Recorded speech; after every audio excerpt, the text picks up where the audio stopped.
सभी बड़ों को नमस्कार। आज एक नई कथा सुनाने जा रहा हूँ, सोने का थाल की कहानी। जो साथी मेरे चैनल पर पहली बार आए हैं, कृपा करके मेरे वीडियो को लाइक और शेयर करें। आप सभी से विनती है कि आप ये कहानी अपने बच्चों को जरूर सुनवाएं ताकि वे अपने जीवन में विकास करें। तो आइए कहानी शुरू करते हैं। एक नगर में भगवान शिव का एक भव्य मंदिर था, जहां हर वर्ष दूर दूर से भक्तजन शिवजी के दर्शन के लिए आते रहते थे। श्रावण का महीना था। दूर दूर से कावड़िए कावड़ लेकर भगवान शिव को जलाभिषेक करने आए हुए थे। मंदिर का परिसर भक्तों की भीड़ से भरा हुआ था। तभी अचानक आकाश में बिजलियां हुई और सोने का एक थाल उतरा। उसी के साथ एक भविष्यवाणी हुई कि जो कोई भगवान शंकर का सच्चा भक्त और प्रेमी होगा, उसी को यह थाल मिलेगा। मंदिर के परिसर में उपस्थित सभी लोगों ने यह भविष्यवाणी सुनी। धीरे धीरे सभी इकट्ठे हो गए। जो लोग मंदिर की व्यवस्था देखते थे, उन्हें तो पूरा विश्वास था कि यह थाल हमें मिलेगा। इसलिए वे सबसे आगे जाकर खड़े हो गए। सबसे पहले एक पंडित जी आए और बोले, देखिए, मैं प्रतिदिन महादेव का अभिषेक करता हूँ। आठ मैं ही भोलेनाथ का सबसे निकटवर्ती प्रेमी और भक्त हूँ, इसलिए थाल मुझे मिलना चाहिए। इतना कहकर पंडित जी ने थाल उठाया। जैसे ही पंडित जी ने थाल उठाया, थाल पीतल का हो गया। यह देखकर पंडित जी बड़े लज्जित हुए। उन्होंने थाल यथास्थान पर रखा और वहां से निकल गए। इसी प्रकार वहां उपस्थित सभी पंडितों ने खुद को आजमाया, लेकिन शायद उनमें से कोई भी सच्चा भक्त नहीं था। उन्हें भी थाल यथास्थान पर रखकर चले जाना पड़ा। इसके बाद उस नगर के राजा का आगमन हुआ। राजा साहब आगे आए और बोले, मैंने महादेव के मंदिर में बड़ी भारी दान दक्षिणा दी है, इसलिए यह थाल मुझे मिलना चाहिए। इतना कहकर राजा साहब आगे बढ़े और थाल उठाया।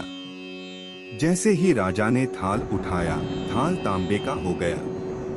यह देखकर महाराज भी लज्जित हुए और थाल यथास्थान रखकर एक तरफ खड़े हो गए। इसके बाद इसी तरह एक से बढ़कर एक दानी, महात्मा और भक्त पधारे और थाल उठाया, लेकिन किसी के हाथ में कुछ और किसी के हाथ में कुछ हो गया, लेकिन सोने का नहीं रहा। तब लोगों को पता चला कि हम में से कोई भी महादेव का सच्चा भक्त नहीं है। उम्मीद है आपको कहानी पसंद आ रही होगी। कृपा करके मेरी वीडियो को लाइक शेयर कर दे और मेरे चैनल को सब्सक्राइब कर दे। अब आगे की शेष कहानी सुनिए। उसी समय एक किसान का आगमन हुआ। वो बेचारा महीनों बाद आज चातुर्मास के सोमवार के शुभ अवसर पर शिवजी के दर्शन करने आया था। गरीबी और गृहस्थी के बोझ तले दबा दिन रात खेतों में मेहनत मजदूरी करके अपना और अपने परिवार का गुजारा करता था। अभी रास्ते में आ ही रहा था कि कोई भिखारी मिल गया और कुछ खाने को मांगने लगा। इस किसान को दया आ गई। अपने खाने के लिए जो खाना लाया था, वो उसने उस भिखारी को दे दिया। थाल के बारे में इसने भी सुना था, लेकिन इसने उस ओर कोई ध्यान ही नहीं दिया। सीधा मंदिर में गया और महादेव का पूजन करके बाहर आ गया। परिक्रमा करके जाने को हुआ, तभी पीछे से एक व्यक्ति बोला, भाई, तुम भी थाल को उठाकर देख लो। हो सकता है तुम ही वह सच्चे भक्त हो जिसके लिए यह थाल आया है। किसान को लगा वह व्यक्ति उसका मजाक बना रहा है। किसान ने हंसते हुए कहा, भाई, मैं तो कभी कोई पूजा पाठ भी नहीं करता, महीनों ने एकाध बार मंदिर आ पाता हूँ। मैं कायका का सच्चा भक्त। वह अजनबी बोला, भाई, हम तो देख चुके हैं, हमारी भक्ति तो दो कौड़ी की भी नहीं है। अब तुम भी अपना हाथ लगाकर देख लो। सोने का थाल मिले न मिले, किंतु पता चल जाएगा कि तुम्हारी भक्ति में कितनी सच्चाई है।